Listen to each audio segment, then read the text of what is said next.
What's up guys? Today we're going to be taking another look at the Sony 85-inch X95K after a week of me owning it. And then Dwayne aka D-Nice will go over some of his measurements. If you missed the unboxing setup and first impressions video, I'll leave a link for that video in this video's description. The first thing we're going to check out is the Bravia Core app. It's Sony's own app that can stream video up to 80 megabits per second. And if you're a fan of IMAX enhanced content that fills the entire screen, unlike the 4K Blu-ray counterpart, you're really gonna like this app. And the video quality for a streaming service rivals physical media. I'd even say at times it looks even better. And if you do buy this TV, they will give you 5 credits to choose whatever movie you want that's on their list. Okay guys, this is for the geeks. What I've done is I've measured the 85X95K, measured the white brightness of the actual panel itself from 1% windowed white to full screen white. What I found is vivid mode out of the box, no alteration whatsoever, is statistically very close to what it is for the calibrated modes. So what I'm only going to do is present to you the numbers for the calibrated mode. HDR10 was done with Custom for Pro 2, and for Dolby Vision, it was done with Dolby Vision Dark. So starting off with HDR10 at 1%, 1276 nits. At 2%, 1462 nits. At 5%, 1657 nits. 10%, 1714 nits. 25%, 1231 nits. 50%, 871 nits. 75%, 723 nits. And full field, which is full screen white, 628 nits. This is post-calibration, calibrated to D65. My methodology for measuring this is simply let the pattern stay on the screen for 5 seconds, then take the measurement.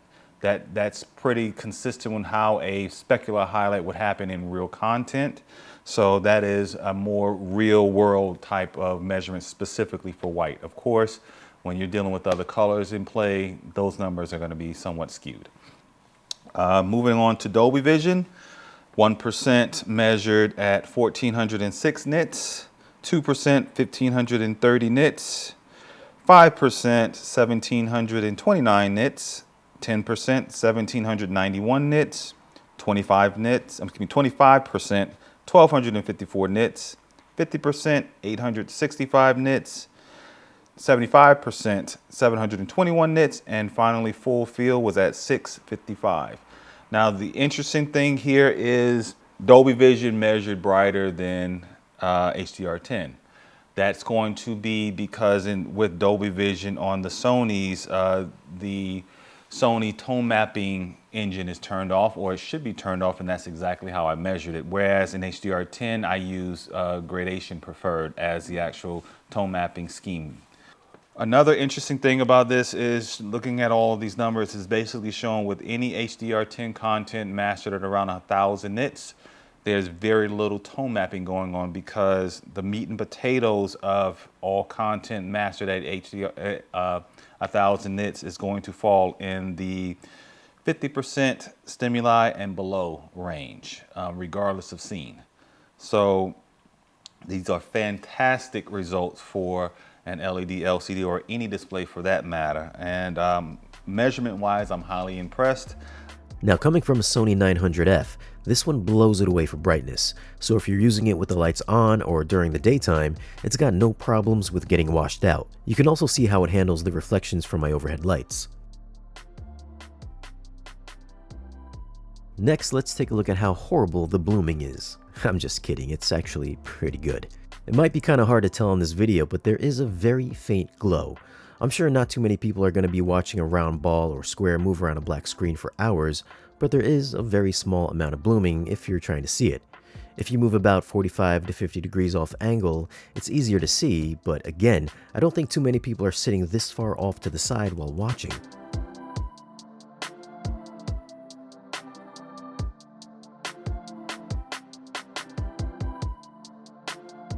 In real-world content with bright objects moving around the screen, it can sometimes creep into the letterbox bars, and I'd say it maybe raises like 1% or so. If you're staring at the black bars, then maybe you'll see it, but it never drew my attention away from what was happening on screen. And if you're wondering about subtitles, it looked just about flawless to me. It's not perfect OLED black, but it's pretty darn close. Another thing I was playing around with was the contrast enhancer. If whatever it is you're watching has raised blacks or is dimmer than you'd like, let's say the Batman, this can really add a ton of pop. It can sometimes crush blacks and clip highlight detail, but for the most part it looked great for a lot of HDR content. Totally subjective, of course. One more, I guess you can say geek stat I would like to discuss is the black level, or the black floor, or how black can the display get, etc., etc.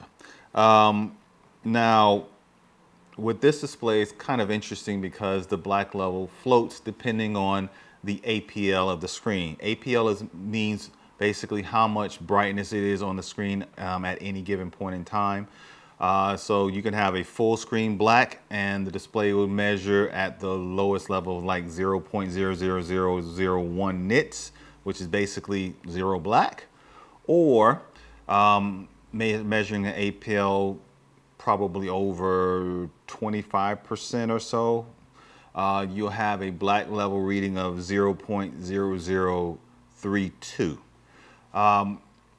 Now, I must say that the sensor can detect this stuff. However, the way that our eyes work, most people may not be able to detect this floating of the blacks unless you're genuinely looking for it and trying to critique the image. If you're sitting there enjoying the film, which you should be doing anyway, it should be very minimally seen with regular content. However, I must say that it does exist, and you know, that's one of the things I think Sony can improve on, because it really should not float that significantly between those different black level measurements based on APL, but that's how their local dimming algorithm works right now. I have yet to really sit down and have a good one-on-one conversation with the display with regular content. I look forward to doing that over the next few days and hope to be back on the channel to discuss that. At the time of this video, the X95K is $54.99. Now, I know I didn't mention this in the video, but if you're concerned about how the speakers sound, let's just say they get the job done and they produce sound. I would highly suggest you use a soundbar, or if you're buying an 85-inch, you're probably already hooking this up to some kind of sound system anyways. If you're worried about seeing pixels on such a large screen, I can assure you this thing is very crispy. And if you're wondering about gaming performance, I'll link you to Brian's channel at the end of this video. But the gist is, local dimming is disabled when VRR is enabled, so that may or may not be a deal breaker for you. For me personally, I'm more of a movie guy, so this TV has been a definite winner for that. Now, if you'd like to grab one of these sets, then visit valueelectronics.com or give them a call. Just let them know that we sent you. As always guys, thanks for watching. Be sure to like, share, and subscribe, and we'll see you again in the next video.